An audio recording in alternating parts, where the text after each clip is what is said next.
Pourquoi tu es allé en Gambie? Qu'est-ce qui t'a fait quitter les États-Unis avec le confort qu'il y a aux États-Unis pour aller t'installer dans un pays dont on ne parle jamais? Ouais. J'ai 3 garçons qui sont à risque, je dirais, aux États-Unis. Et aussi, je voulais leur donner l'expérience que j'ai eue quand je grandissais. Être une personne, pas être un noir, pas être un Africain. Leur donner certaines racines, parce que je pense que beaucoup de gens sont déracinés. Tu as dit qu'en restant aux États-Unis, tes enfants, tes garçons, tu as 3 garçons, étaient à risque. Ça veut dire quoi? Nous, les Africains, quand nous sommes en Amérique, on se dit « Ah non, mais nos enfants sont africains. » Donc les problèmes des Noirs américains, là, c'est pas nous. Problème de racisme, c'est pas nous. On est africains. Hein? Donc on peut avoir les bons boulots, on est africains. Mais vos enfants, eux, ne se voient pas africains. De un, on est ici. Et de deux, quand la police les arrête, ils ne savent pas si ce sont des Africains ou des Noirs. À quel moment tu as su que tu étais prête à rentrer en Afrique? Mon mari a toujours parlé de son rêve de rentrer au Cameroun et je lui disais vraiment, mon chéri, c'est bien joli, on va se voir sur WhatsApp, en vidéo. J'étais beaucoup aimée. Mais moi, je ne rentre pas. J'ai beaucoup aimé l'Amérique, j'aime la structure, j'aime vraiment l'Amérique, c'était mon pays. Et j'étais dans American Dream. I was pursuing American Dream. Mais quand il y a eu Covid et puis il y a eu George Floyd, je me suis rendu compte pour la première fois, bizarrement, que oh, mes garçons sont noirs. Pourquoi ils étaient africains? Les amis, aujourd'hui, je vais vous présenter une pépite que vous ne connaissez certainement pas. Elle, c'est Sandra Kemayou. C'est une afro-américaine, je crois, c'est comme ça que ça se dit. En tout cas, c'est une Camerounaise qui a vécu aux États-Unis pendant longtemps et qui a décidé de faire son Back to Africa. Et pas n'importe où, pas au Cameroun, mais plutôt en Gambie. Elle est business coach, donc elle accompagne des entrepreneurs à lancer des projets et à développer leurs projets. Et avec elle, on va parler de retour en Afrique. Comment ça s'est passé pour elle? Elle est mère, mariée, elle a 3 enfants, 3 garçons. Et elle va nous expliquer pourquoi il a été difficile pour elle d'accepter de retourner en Afrique, mais quels éléments lui ont servi de déclic? Et surtout, quelle est la réalité qui se cache derrière le refus de certaines personnes de la diaspora de rentrer, notamment des femmes? Parce qu'il faut le dire, bien souvent quand je discute avec des gens ici et que je leur parle de retour, beaucoup d'hommes me disent « Philippe, moi je suis prête à rentrer, c'est ma femme qui pose problème. » Et elle va aborder ce sujet en allant en profondeur et en nous disant quelles sont les vraies craintes des femmes dont on ne parle jamais. Pourquoi certaines femmes, en tout cas, ne veulent pas rentrer en Afrique. Ça va être abordé de manière très claire. Et les hommes, vous comprendrez maintenant, enfin, les vraies raisons cachées derrière le fait que vos femmes vous disent il n'y a pas d'école, il n'y a pas la santé, ce ne sont pas les vraies raisons. Les vraies raisons sont ailleurs. Et puis on va parler de business. À quoi sert un business coach? Pourquoi c'est important? Et elle va apporter des réponses clairvoyantes. Les amis, elle sera aussi avec nous à Back to Africa à Paris, parce que peut-être que certains d'entre vous veulent la voir, veulent discuter avec elle. Et ce serait super que vous preniez le temps d'aller déjà suivre sa chaîne, parce qu'elle a une chaîne qu'elle vient à peine de lancer. Elle va vous donner les informations sur sa chaîne. On mettra un lien aussi en bas pour que vous puissiez aller suivre la chaîne. Mais ce sera peut-être l'occasion aussi de pouvoir discuter un peu plus avec elle à Paris. Elle est super intéressante. Je pense que vous allez vous-même vous en rendre compte dans cette interview. C'est une vraie pépite. Et pour Back to Africa, 11-12 octobre au Palais des Congrès de Paris, l'événement de l'année à ne pas manquer. Cette année, on vient avec énormément de pépites, certaines qui sont déjà très connues et d'autres un peu moins, mais pourtant pas moins intéressantes, que vous avez tout intérêt à venir écouter. Je vous laisse avec elle pour le temps de cette interview. Abonnez-vous massivement à sa chaîne après ça si vous avez été convaincu. Je vous donne rendez-vous, moi, à Back to Africa, avec Sandra, mais aussi avec tout le panel des autres invités que l'on aura pour vivre ensemble un moment inoubliable cette année. Et si vous êtes en Amérique du Nord, en Asie et partout ailleurs et que vous ne pouvez pas être à Paris, sachez qu'on a pris des dispositions pour que vous ayez un stream, un enregistrement en direct de ce qui va se passer au Palais des Congrès et que vous ne manquiez aucun moment. Dans la barre de description, la billetterie est ouverte à des tarifs promotionnels, donc c'est le meilleur moment de réserver votre place. Let's go! Bonjour Sandra. Bonjour Philippe, comment ça va? Très bien et toi? Ça va très bien. Super. Est-ce que tu peux juste commencer par te présenter pour les gens qui ne te connaissent pas encore? D'accord, Sandra Kemayou. Et ouais, je suis enchantée d'être ici. Ok, mais qu'est-ce que tu fais dans la vie? Je suis un business coach. Je suis un business coach. J'aide des gens qui veulent commencer des affaires. Je les aide à monter leurs affaires et faire de l'argent dans le processus et créer de l'impact. Ok, d'accord. Tu as la particularité d'avoir fait ton Back to Africa et d'être retourné t'installer en Gambie. Oui. C'est ça, un pays dont on ne parle jamais. Jamais. Pourquoi tu es allé en Gambie? Qu'est-ce qui t'a fait quitter les États-Unis avec le confort qu'il y a aux États-Unis pour aller t'installer dans un pays dont on ne parle jamais? Ouais. Donc, c'est vrai qu'il y a beaucoup de confort aux États-Unis, mais malheureusement il y a aussi beaucoup de difficultés. J'ai 3 garçons qui sont à risque, je dirais, aux États-Unis. Et aussi, je voulais leur donner l'expérience que j'ai eue quand je grandissais. Être une personne, pas être un noir, pas être un Africain. Leur donner certaines racines, parce que je pense que beaucoup de gens sont déracinés. Et donc, c'est pour ça qu'on a décidé de rentrer en Afrique. Et quand on pensait à rentrer en Afrique, bien sûr, le Cameroun, on est Camerounais, aurait été la première option. Mais pour les gens qui regardent, ils savent que le Cameroun est compliqué. Et donc, on s'est dit, commençons en Gambie et ensuite, on va voir.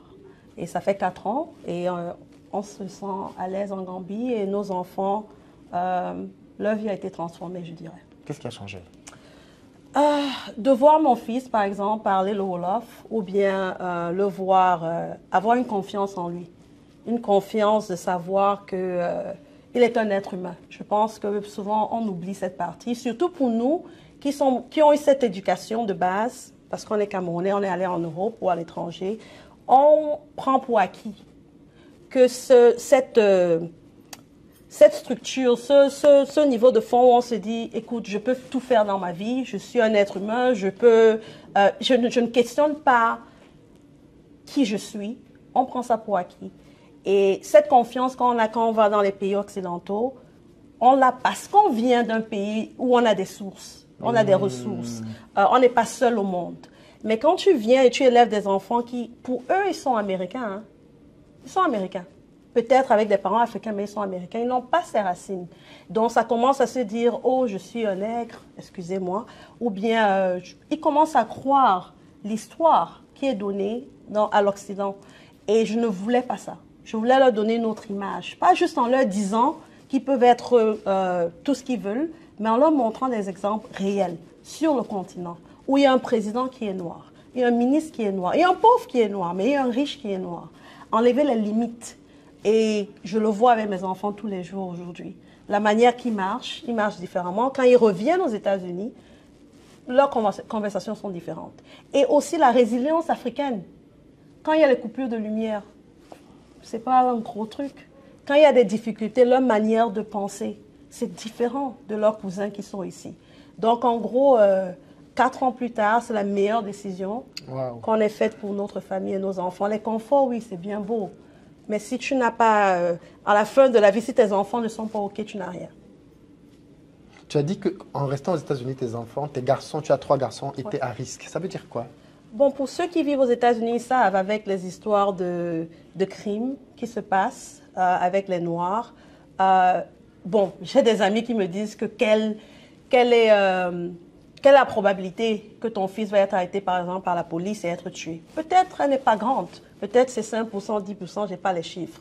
Mais quelle est la probabilité que la peur que mes fils vivent, la conversation que mes amis doivent avoir avec leurs enfants de 12 ans, 13 ans, quand ils commencent à conduire, disant que si la police t'arrête et tu es avec un ami blanc, tu n'es pas blanc, mon chéri. Fais tout pour rentrer à la maison. Ça, ce sont des conversations vraies que les parents doivent avoir. Et s'ils ne l'ont pas, ils mettent leurs enfants à risque, leurs garçons noirs. Une des choses que je vais dire que les parents africains ont, et j'appelle ça un peu de naïveté. Nous, les Africains, quand nous sommes en Amérique, on se dit « Ah non, mais nos enfants sont africains ». Donc les problèmes des Noirs américains, là, c'est pas nous. Problème de racisme, c'est pas nous. On est Africains. Hein. Donc on peut avoir les bons boulots, on est Africains. Mais vos enfants, un, ne se voient pas africains. De un, ils sont nés ici. Et de deux, quand la police les arrête, ils ne savent pas si ce sont des Africains ou des Noirs. Donc, si vous êtes dans un pays avec cette difficulté et vous ne préparez pas vos enfants à vivre comme des hommes noirs, pas africains, comme des hommes noirs dans une société qui a des difficultés avec des relations entre les Blancs et les Noirs, vous les mettez à risque, malheureusement. Alors, c'est quand même un vrai sujet hein, dont on ne parle pas beaucoup. Les enfants qu'on a à l'étranger. Oui. On n'en parle pas beaucoup parce que beaucoup de parents disent qu'ils sont venus en Europe ou en Amérique pour leurs enfants. Oui. Pas pour eux-mêmes, parce qu'à la limite, ils auraient pu continuer de rester au pays. Mais ils sont venus pour leurs enfants. Et on se rend compte que bien souvent, les enfants qu'ils font justement en Europe sont déracinés. Oui. Ils ne parlent pas la langue, ils ne mangent pas la nourriture, ils ne s'identifient même pas, parce que, comme tu viens de le dire, ils sont dans un pays dans lequel on a tendance à dénigrer tout ce qui vient de l'Afrique, et personne ne veut être celui dont on parle en mal. Et tout ça fait qu'au final, ils ont un rapport à l'Afrique qui est très différent de leurs parents. Oui. Et je pense que les parents n'ont peut-être pas conscience du fait qu'au final, ils vont faire des enfants qui vont juste avoir la couleur de peau noire, mais qui ne vont plus avoir les mêmes racines et les mêmes, même les mêmes valeurs. Oui. Parce que ce que tu dis là, tu vois, on a du mal à le percevoir, mais vivre en Afrique pour un jeune qui est né aux États-Unis, ça lui permet d'avoir une résilience dans la vie qu'il n'aurait pas eu ici. C'est quand même, je n'avais pas encore vu ça comme ça. Je trouve que c'est très intéressant. Et donc, l'aventure en Gambie, pays que j'imagine tu ne connaissais pas du tout avant, Non. Comment ça se passe là-bas? Ça se passe très bien. En fait, vraiment, la Gambie est un très beau pays. En anglais, ils disent Smiling Coast parce que les Gambiens sont généreux, sont accueillants, ils ont des valeurs de famille qu'on perd même de nos jours maintenant en Afrique, mais que tu retrouves en Gambie. Très petit pays, je crois le plus petit de l'Afrique. Mais malgré tout, on se sent à la maison en Gambie. Ouais, je recommande à tout le monde de visiter. Il y a la plage, la mer. On est juste à côté du Sénégal. Et pour des gens anglophones, pour nous, et pourquoi la Gambie et pas le Sénégal? Pour nous, nos enfants, c'était déjà une grosse transition. Et donc, on s'est dit, si tu ajoutes la langue, malheureusement, ils ne parlent pas français, mes enfants. Et donc, on s'est dit, si on doit ajouter aussi la barrière de langue, ce serait trop compliqué. Donc, c'est pour ça qu'on a choisi la Gambie et on a eu raison.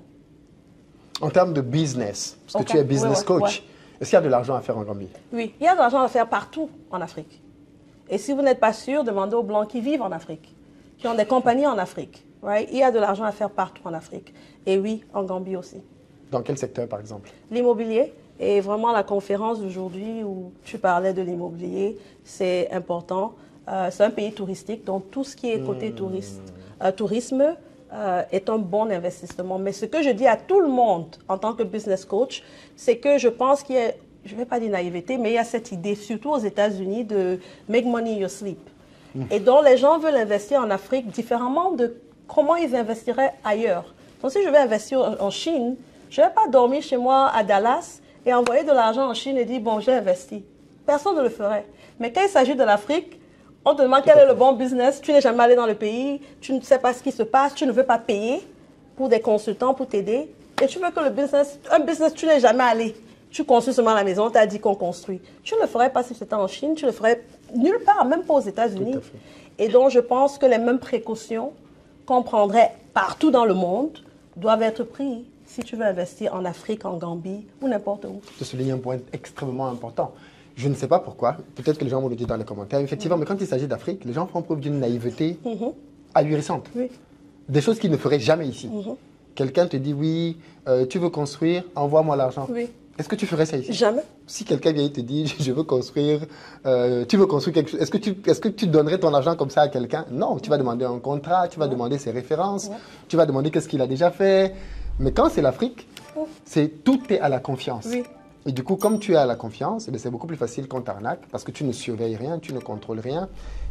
Et derrière, pourquoi c'est important un business coach? À quoi ça sert? On pourrait se dire, mais est-ce que Bill Gates a un business coach? Est-ce que Dangote a un business coach? Je me dis qu'ils ont des mentors et des business coachs. Je pense. Quand j'ai voulu commencer mon business à moi, je me suis dit, on est bamléké. Et donc, c'est dans le sang. Mon papa me dit tout le temps, c'est dans le sang. Donc, écoute, je me dis, je peux le faire. Ouais. Et puis, je venais d'un background où j'étais business analyst, donc je le faisais pour des compagnies.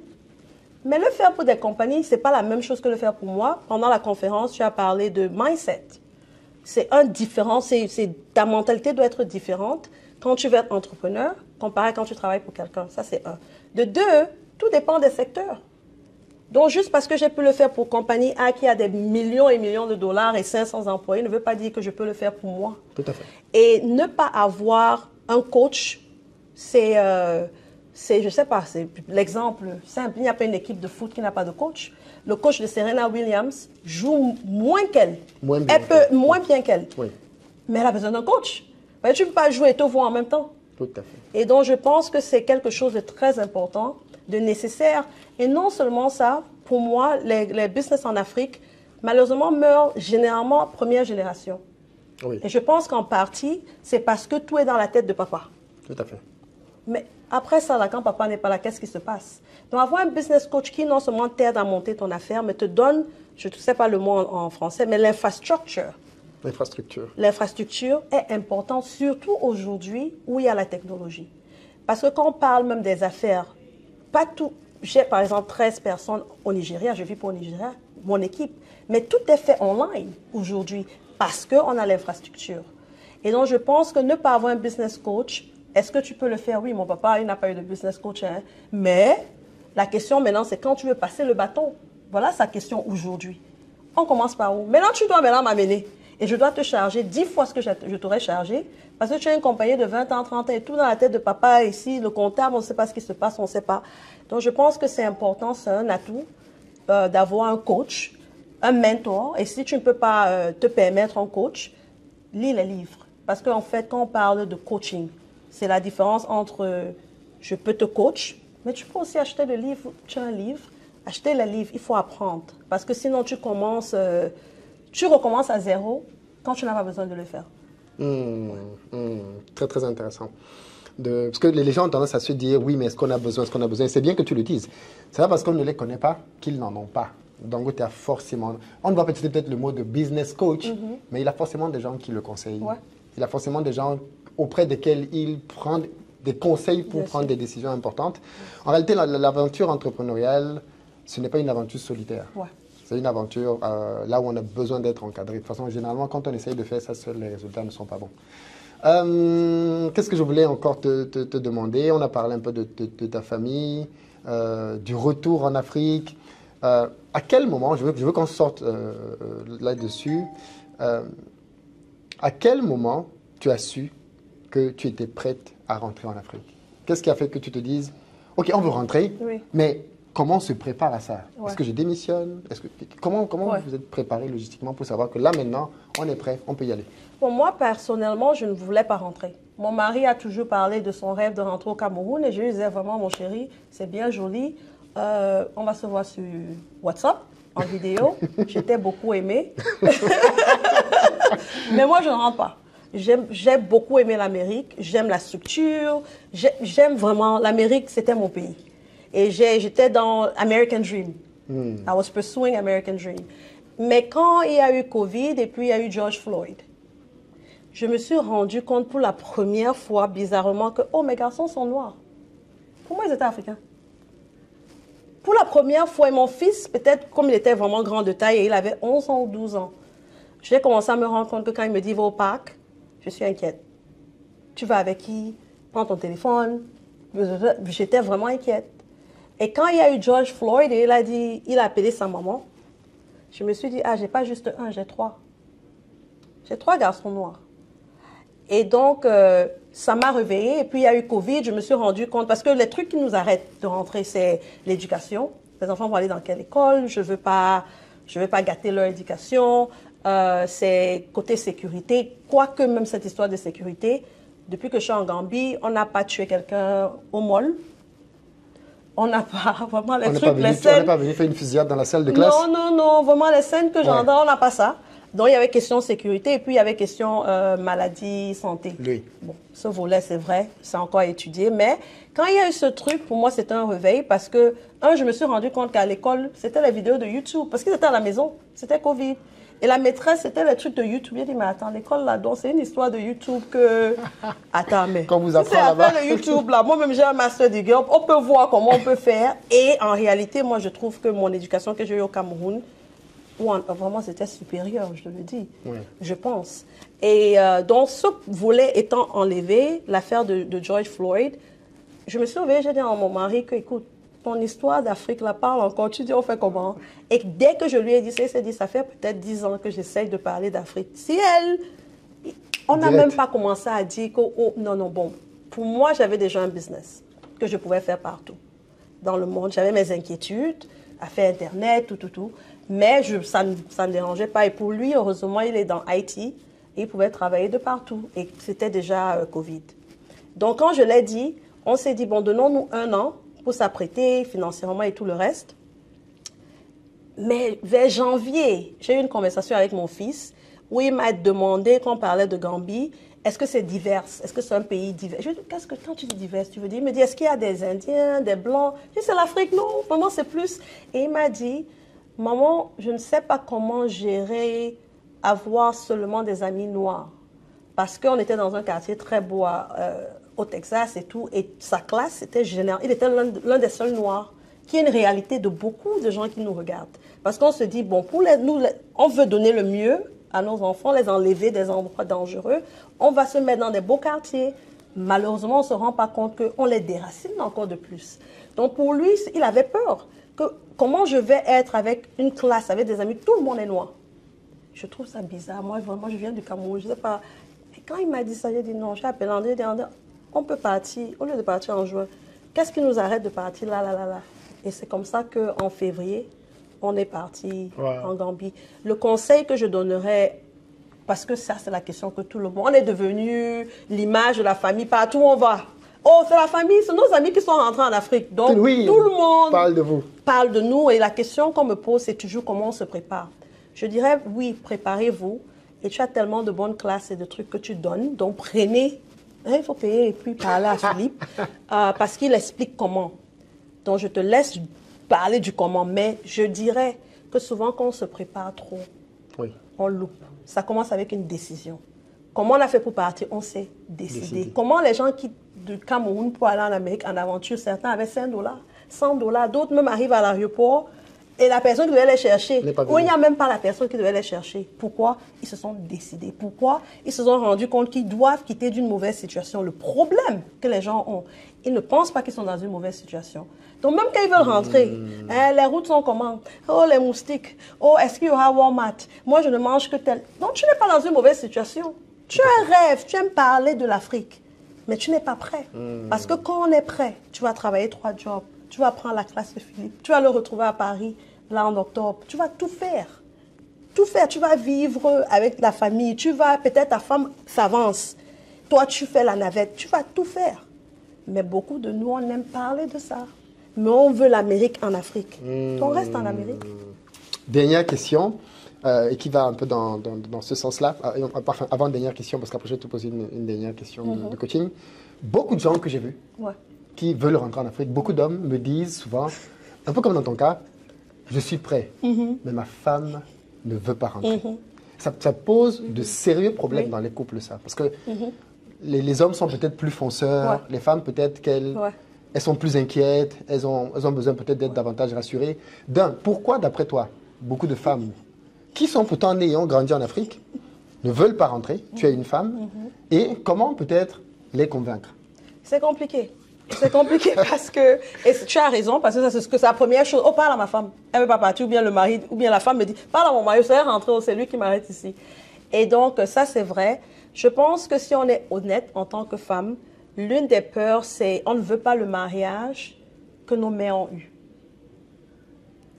Et la peur, c'est que quand on rentre, le mari subitement, en réalité, les hommes africains en Amérique se plaignent. Ils sont oppressés.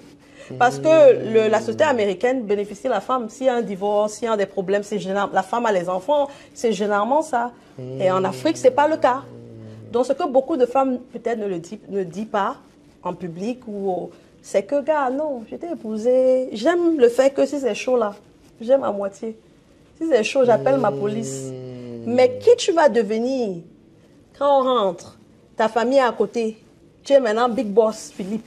Je ne sais pas qui est cette personne. Et si ça ne marche pas, que devient ma carrière? J'ai laissé mon nursing. J'ai perdu ma licence pour te suivre. Maintenant, tu m'abandonnes avec tes 2-3 femmes. Je ne peux même pas parler. Je fais comment? Et donc, pour la femme, c'est un vrai problème. Et je ne sais pas qui tu vas devenir. Tu peux me dire que non, mais on est mariés depuis 20 ans. Oui, mais en Europe, en Amérique. Pas là-bas.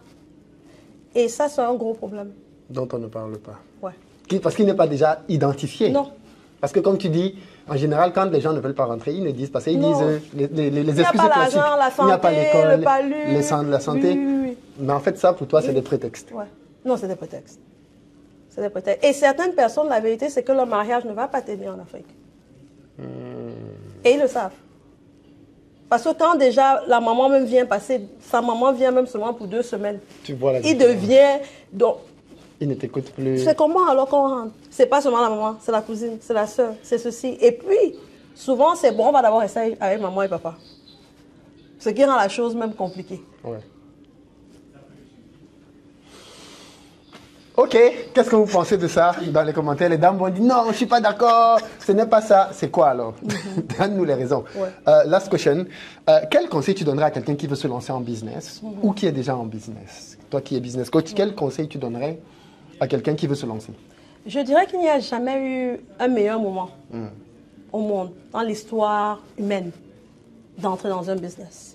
C'est facile, c'est simple. Et pour moi, ma spécialité, c'est le business online.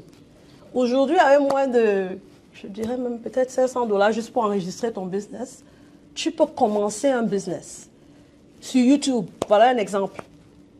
Donc, si tu as un désir, déjà, je ne pense pas que tout le monde est né pour être dans un business. Je ne pense pas.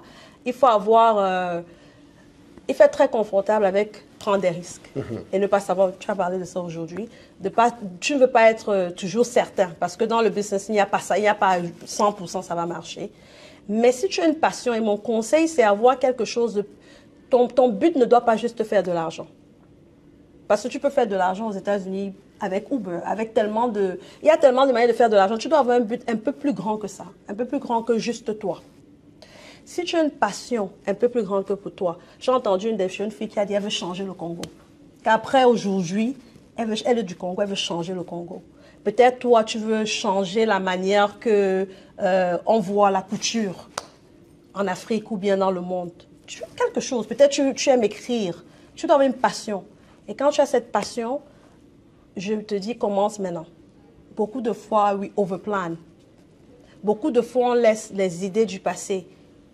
Les peurs, quelqu'un me disait tout à l'heure, on va dire quoi? Surtout dans notre communauté africaine, camerounaise, on va dire quoi? N'en parle pas aux gens. Ce n'est pas un débat. Fais comme quand tu voulais marier ton gars que personne ne voulait, tu es entré dedans, tu es parti. Commence ton business. Commence petit. Mais rêve. Ça, c'est un des trucs dont tu as parlé aujourd'hui. Rêve. Et ne laisse aucun obstacle. Et embauche les gens qui peuvent t'accompagner. Embauche les gens qui peuvent t'accompagner et commence. Dans tous les business du monde, il y a un milliardaire ou un millionnaire. Donc, il n'y a pas de petit business. Comment on fait pour te suivre? Je viens de commencer ma nouvelle chaîne de YouTube, Make Money in Africa. Et puis aussi sur mon site, sandrakemayu.com, où il y a tous les détails. Très bien. Merci beaucoup, Sandra. Merci. Je pense que le message est clair. On a abordé les principaux sujets. Ce fut très, très intéressant pour moi de t'écouter. J'espère que vous avez pris autant de plaisir, qu'elle vous a inspiré. Allez la suivre dans ses réseaux. Elle vient de commencer une nouvelle chaîne. Donnez-lui de la force. Vous l'avez entendu, elle a beaucoup de choses à partager. Je suis sûr qu'elle va vous édifier à plein d'égards. Peace. Bye, guys.